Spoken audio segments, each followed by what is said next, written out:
Hello, this is Tilford Thomas of Thomas Computers, and I just want to inform the community of the latest and greatest scam out there. If anything pops up on your computer informing you to call someone, please don't call that number, because those are the hackers. They have charges and fees up to $275 or more, and so you don't want to get caught up in that. The best advice I can give you is to turn your computer off and come see me at Thomas Computers. Yo, what up? This is DJ Chip, and you are watching New Way to Live Network. Bam. Officers and places you would expect them, like schools. We do have some schools that ask us to have police officers present. It's not all of them. It's done at the request of the school district. But we try to do that with DARE programs and other mentoring programs, because that's a much more positive encounter, obviously, with young people. So I have to know a little bit more about the over-policing. When you say over-policing, I do hear about resource officers, which are not resource officers, they're police officers. And their police presence changes the learning environment. All research demonstrates that. And it's to the detriment. When we have a consistent defunding of arts and music and those kinds of enrichment programs, find the funds to put police officers in the schools. It sends a chilling message about what we intend for that populace at that school. Additionally, when I hear over-policing, I'm hearing the notion of the militarization of law enforcement. The fact that they, for example, in our peaceful protests in Atlanta and in Savannah across the board, coming out with machine assault weapons, with peaceful protesters, armored up like you're headed off to an Iraqi conflict, is just simply over-policing. The fact that we target in South Columbus, as opposed to our policing patterns and practices in North Columbus, and I think folks in the audience can demonstrate, we target certain communities. And so when we do that, then we're likely to find what we're looking for if we have that bias going in. So over-policing is a real problem. It drains resources that we could employ for the uplift of our community to something that is just maintaining the status quo, and there's no demonstrated research that this increases public safety at all. Okay, and let me just say about this over-policing by district, South Columbus, North Columbus. That's something so easy to say, and I think what you're going to have to do is understand that we actually create beats. We create beats on the numbers of calls we get, and sometimes by the geographic area, and we have officers that are available to cover the demands and the requests of those beats. I don't know that anyone here, or Mr. Johnson, can in any way show that we, quote, over-police, other than to depend on the calls we are receiving for service in that community. And so, again, these are nice accusations or troubling accusations to make, but you're going to have to be a little bit more specific. And I also want to say, as to the militarization of police, that's something we take very seriously here, and thanks to the professionalism of our longtime serving Chief Warren, we take that very seriously. Those types of weapons are designed just to our tactical squads. They are only used in the most limited of circumstances, and you don't see them out on the streets. And the times that you do across the country, I would suggest to you that in some of those communities, perhaps you don't have the most sophisticated police department.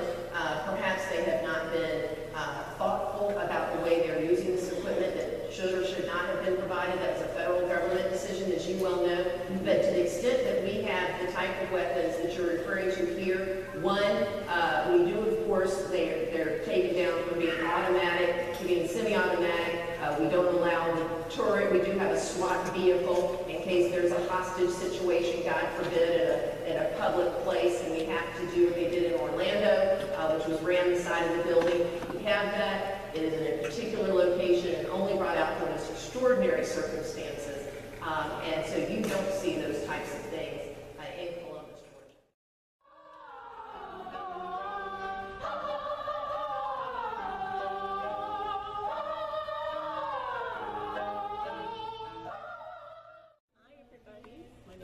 Louise Anderson, and I am a volunteer here at the Liberty Theater. We have many programs for children, I'm going to highlight just one for you this afternoon, and that's the performance choir. This is a group of children who come together every Monday night for 1 hour to sing. We have an instructor, a well-trained music director who comes, teaches the children the songs. They all get lead parts, and I love watching them grow in confidence and in being so brave to go before a group, and they just learn so many things. Right now we have about 15 students. Our goal by Christmas is to have 50 students. The cost is nominal. We pay $15 a month, and that money goes to pay the instructor. So I hope you'll come out on Mondays and bring your children just for a trial to see if they like it. And I guarantee you they will, and I guarantee you that this will serve them so well in the future. Hope to see you here. Take care.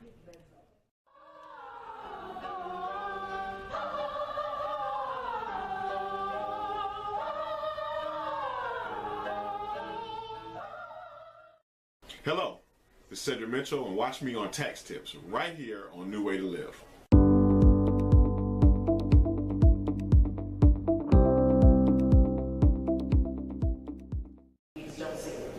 Mayor, we give you progressive training that most police officers have had. We need to deal with the passion that some people have in spite of that training about what's happening. I think that this is Oh, yeah, no. I want to make sure that we get one thing clear. As I raise issues, these are issues that we see across the spectrum of the state of Georgia and the United States in trends in policing. These are reflected in the attitudes that in places where we have citizen surveys. I'm not sure if you've done a citizen survey of perception of your police department. If you haven't, I would encourage you to find a wherewithal to do a survey of your own citizens to see if their perceptions of their police department match what you believe and what you state was on the stage. I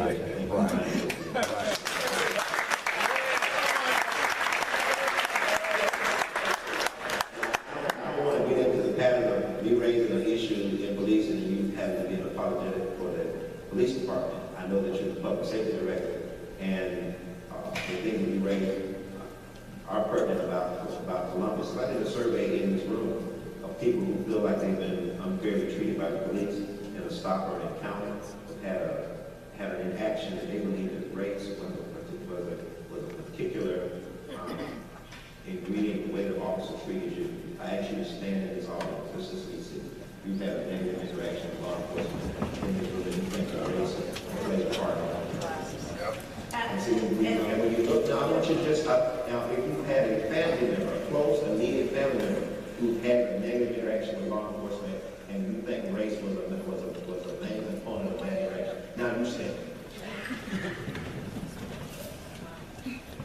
Now when you take a look around this room, now you get some sense of why we have the problems that we have.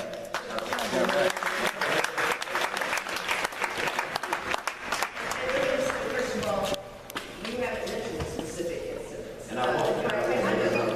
But if you did, we would look into it, and then we would be able to see what exactly happened. But I would say the fact that these individuals have stood up is troubling to all of us. I would also say, just because I've been through a lot of these, a lot of times when we get into them and we pull the tapes as we're going to do with Ms. Parker here, there were two sides to that story. And so I just want to say, you know, it's emotional because it's happening to you, it's serious.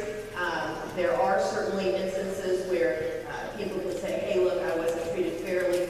But just to say, do you think you were treated fairly, and ask people to stand up is an unfair indictment without us being able to look at the specific circumstances of that individual. Here's the patterns that African Americans see. They see a deadly encounter or some encounter.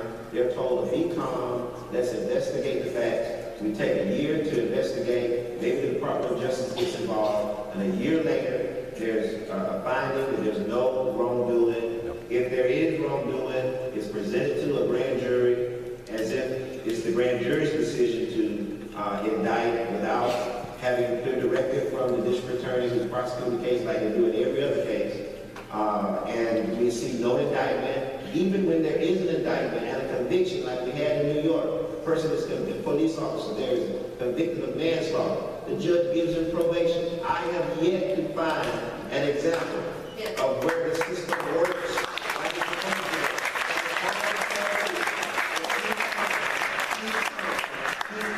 And they continue to get answers from the system that totally say to them, your life don't matter. Okay, let's talk exactly. This is where we can talk about solutions instead of just talking about the problems and the perceptions. And I know we have to do that right now, but when we come back, what we have got to talk about, because it's real, is the reason why these indictments are not being returned. The reason why these acquittals are coming back is because there are immunity laws on the books, and they weren't put there by accident. There were policies, and so they can be changed. They can be changed. But to sit here and say that the system is totally failing, these folks on these grand juries are being instructed that the police officer has immunity, not just in Georgia, in all 50 states, because those are on the books for purposes of policy. So let's come back as soon as the break is over, and let's talk about what we can change, because if you want the law to be changed, we got 2 state representatives here who can talk about why and what we need to do going forward.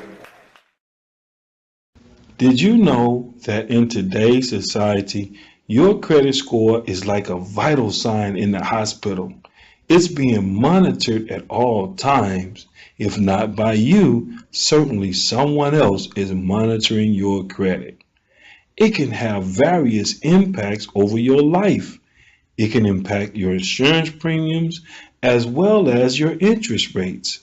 You can be denied the ability to rent a home, purchase a car, get a credit card, or even more, you can be denied employment. Did you know that over the course of your lifetime, less than an excellent credit rating could cost you over $150,000? 20% of credit reports have errors on them, causing lower credit scores. But did you know this? The Fair Credit Reporting Act gives all Americans, including you, the right to dispute and or investigate any item on their credit report. Inaccurate, erroneous, or obsolete items such as late payments, charge-offs, foreclosures, judgments, repossessions, bankruptcies, tax liens, collections, short sales, medical bills, and many other items can be removed from your credit file or can be updated to reflect paid as agreed. Hey, you don't have a minute to waste. Call me today at 706-366-5520. Again, that's 706-366-5520. Let's get started increasing your credit score.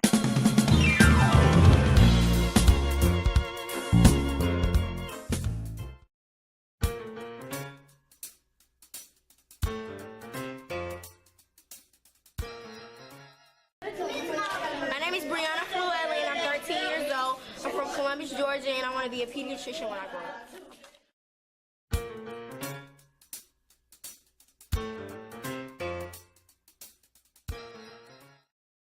Hello, my name is Sylvester Jenkins, pastor of Passover Ministries, and you're watching The Way to Live. Join us on this broadcast as we talk about life skills. God bless you.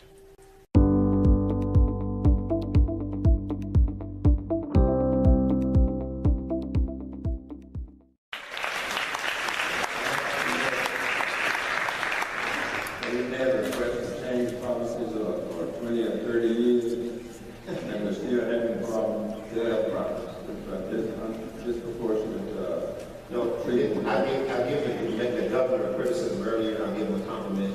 In the state of Georgia, we have gone through now 3 rounds of criminal justice reform.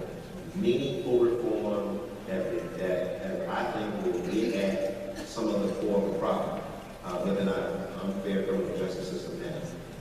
At the same time, there's still so much work to do, and I'm willing to discuss some legislative fixes. That's what the NAACP is about. It's about public policy habits, legislative fixes, the way we organize the criminal justice system, like she said, that would, I think, make fulfill outcomes. Yeah, well, and that's where there absolutely are solutions, and I appreciate Francis pointing out that we have had criminal justice reform, we've also had juvenile justice is it far enough?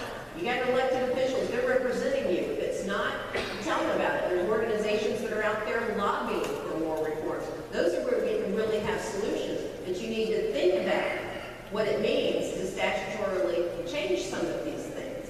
Like I said, those immunity laws didn't get there by accident. I won't have a vote, that's our state legislators.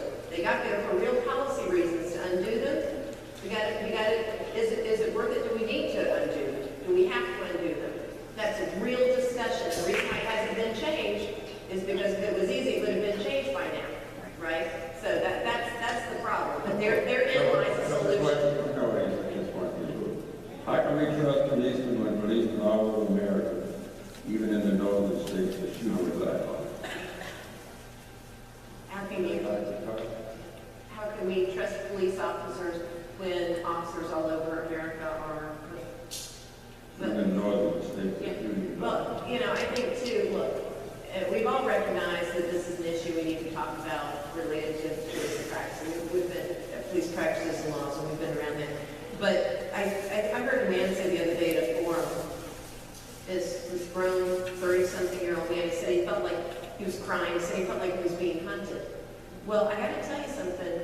He stated nothing about being hunted, certainly here. I mean, what an alarming and horrific thing to say. But when you take social media, when you take the fact that these shootings are occurring, which everybody admits is troubling, and then turn it into that's happening here, that's where I think people begin to feel out of control. They begin to feel there's chaos. They begin to feel it's every man for themselves, and there's no civil order. And I got to tell you, folks, that we cannot allow to happen. And so, I think the fact by saying I'm hearing about these shootings, they're extremely troubling to me. I feel like there's no order and I'm being hunted.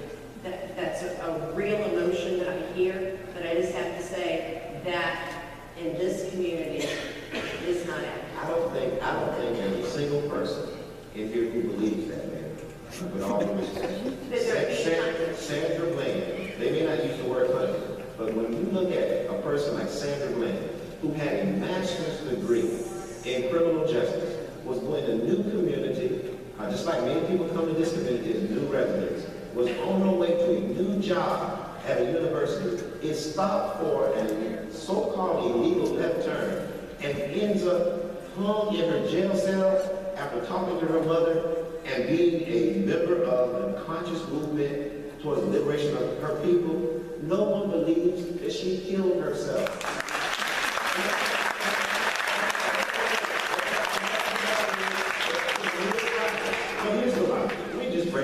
The logic of Trayvon Martin said we weren't there, we didn't know the subjective fear of George Zimmerman.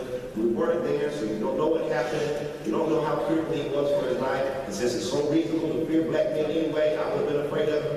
And so they acquitted him of those charges. He picked up his gun, which he later sold on eBay for a handsome profit. They said, well, you need witnesses. Mike Brown, hands in the air. 12 people or more said that he had his hands in the air and he was still shot to death, left to blow in the sun for 7 hours before his body was removed. You can't believe eyewitnesses. Now, I argue about that all the time as a criminal defense attorney. People who normally argue for the reliability of eyewitnesses were arguing the counter-argument this time. So he said we need body cameras. Let's spend more money, government money, on these organizations that are going to sell us equipment, make people rich again in the documentation of their lives. We have dash cameras for years on police cars, and it's not increased police brutality. It's only documented. There's no study to show that body cameras or dash cameras change any behavior at all. And Hello, I'm Cedric Mitchell, and today we're going to talk about getting an estimate during tax time. You definitely want to get an estimate during tax time. It's very important to shop around, but it's also very important to keep your identity and your secure information safe. When doing an estimate with any tax company, you do not need your full social, your full date of birth, or any of your pertinent information with your employer. So feel free to get an estimate, but make sure you shop around safely. The year of birth, Social Security card, Social Security is not required, so be careful when getting Social Security cards and W-2s, because there are many tax offices out here that are legitimate, but there are also many that are not. And what they will do is e-file your return as soon as you leave, even though you haven't signed any documentation. A lot of people don't know that the IRS will only take a social security number for you or a dependent once. So be careful when you shop around and be safe. Hello everybody, this is Johnny Newsom with Financial Solution and Associates, and you're tuned into New Way to Live Network.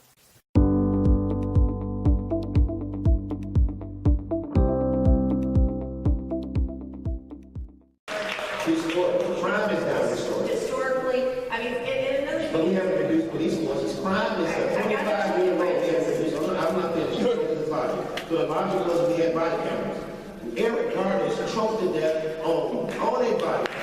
And not in some city like little busy, some small city in Georgia, but from the largest metropolis on the face of the earth. While people paid for the public treasury to render emergency assistance, watched him die while he cried out with his last breaths, "I cannot breathe." And they watched the man die. We said, well, he was a criminal. He was selling loose cigarettes. That's worthy of death. What about Tamir Rice, 12 years old, playing with a toy in a park?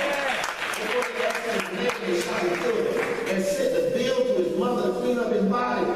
When you hear somebody say they feel like they're being hunted, you need to stop and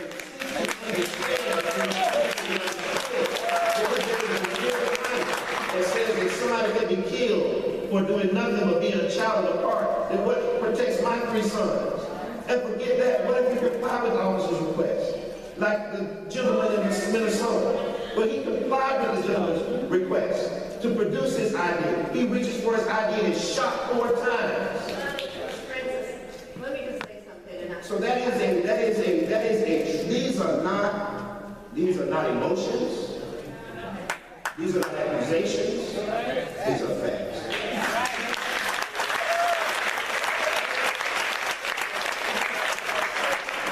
There's no way anybody, including police officers, believes that a child should be shot in the park. There's no way that anybody, including a police officer, believes that somebody should be shot for a taillight being out. That it's a death warrant to send, cigarettes, to sell cigarettes. That is such inflammatory and real language, I understand, but to say, because these things are happening around this nation, and then to bring them home and try to create a sense that people in Columbus, Georgia are being hunted, we have got to find a way for solutions to make sure our community feels all respected. And I gotta say, somehow, I try to say to you, I understand and I read about these horrific events, and then we keep circling back around to horrific events, therefore policing is out of control in Columbus, Georgia.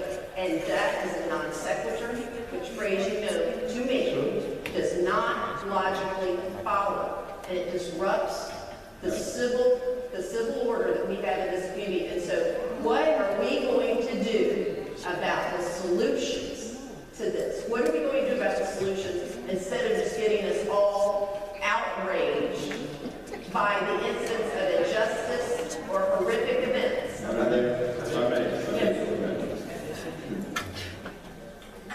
I think one thing we fail to face, in spite of all the training of police officers, not just in Columbus, but everywhere else, black people continue to be killed. But the call is always for the black man to change his action and confront about police, as opposed to police changing their action. Hi, my name is Felicia L. Hamilton, and you're watching New Way to Live TV.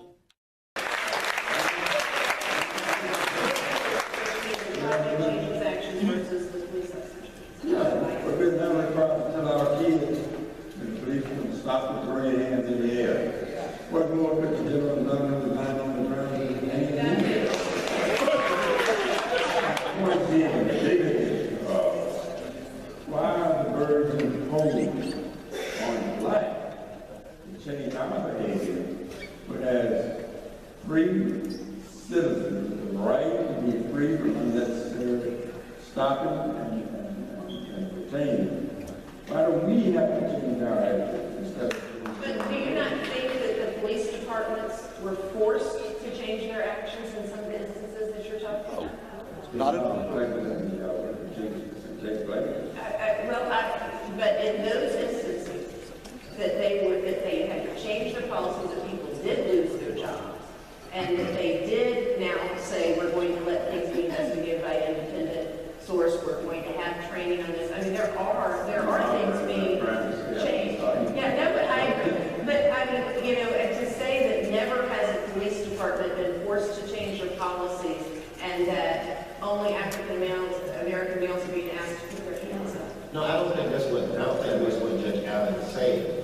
I think that when you talk about the interaction with the community, it's important to understand where the community, not where you would like the community to be on these issues, but where the community actually is. I agree. And because that's going to inform that interaction. That's going to inform the biases that the community has when they interact with the police, and likewise the same. The first recommendation in the President's recommendations for 21st century policing says this: that law enforcement culture should embrace a guardian mindset, Right. rather than a warrior mindset. Right. So when it comes to the and we have for the last 20 or 30 years a lock 'em up mentality. 3 strikes you out wasn't good enough, 2 strikes you out. And our solution. Peace and prosperity to you. I'm Dr. J. Aleem Hood, the host and executive producer of Dr. Hood's Visions. You're watching New Way to Live Network. Hello, my name is Juan Lane, and thank you for tuning in to this station, New Way to Live. Listen, we can't do it without your help. We need you to send your donations in today. This is how this station operates, and we're trying to do the very best for you and your family with the production that we have. We are really giving it our all, but we cannot continue it without your financial support. So please send your offerings in to P.O. Box 3615, Columbus, Georgia 3631903, in care of New Way to Live, and we'll make sure that we get it on so we can keep this great program going. If you and your family are enjoying it, we pray that you continue we pray that you send us a offering that we can continue it and do the very best for you. Also, make sure that you watch our public education program. This is a very special program where it can help you prepare for your next test. The public education program right here on New Way to Live. Thank you.